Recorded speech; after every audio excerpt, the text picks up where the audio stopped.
दुनिया का तीसरा ध्रुव यानी थर्ड पोल तेजी से पिघल रहा है, जिसकी वजह से भारत, पाकिस्तान, चीन, नेपाल पर खतरे के बादल मंडरा रहे हैं। हिमालय को दुनिया का तीसरा ध्रुव कहते हैं।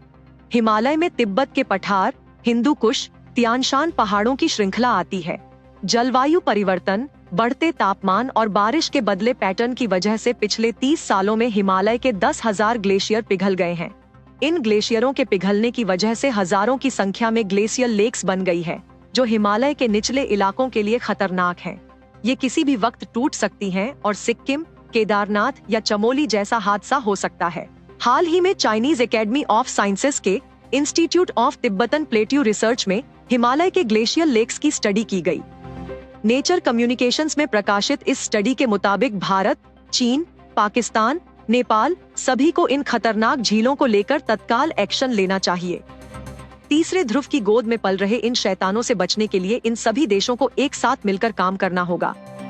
स्टडी में 2018 से 2022 तक का सेंटिनल 2A और 2B का डेटा लिया गया। सभी ग्लेशियल लेक्स के वर्गीकरण से डरावने आंकड़े सामने आए। 1981 से 1990 के बीच हिमालय पर GLOF की 1.5 घटनाएं होती थीं, जो 2011 से 2020 के बीच बढ़कर 2.7 हो चुकी हैं। यानी हर दशक में दोगुनी गति से ये घटनाएं बढ़ रही हैं। ये हिमालय और उसके निचले इलाकों में रहने वाले लोगों के लिए खतरनाक संकेत है।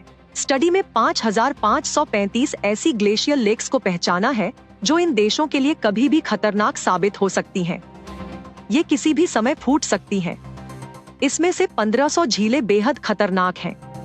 इनमें हाई पोटेंशियल GLOF की आशंका है, यानी निचले इलाकों में भारी तबाही किसी भी समय आ सकती है।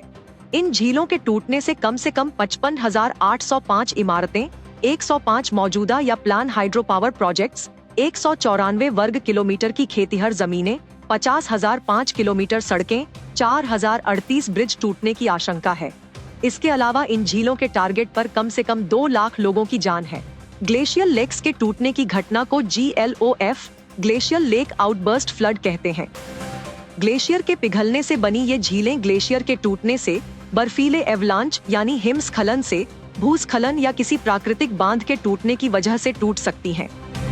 फिर इनके अंदर मौजूद लाखों लीटर पानी तेजी से नीचे की ओर आता है, जिससे तबाही मचती है। अभी हाल ही में सिक्किम में ऐसा ही हादसा हुआ था। 2015 से 2020 के बीच हिमालय में 10,000 से 30,000 ग्लेशियल लेक देखी गईं। इनकी ऊंचाई दुर्गमता को देखते हुए इनकी स्टडी करना मुश्किल है। ये बता पाना मुश्किल है कि ये कब टूटेंगी। GLOF का रिस्क असेसमेंट करना बेहद खतरनाक है, इसलिए वैज्ञानिक सैटेलाइट्स की मदद लेते हैं।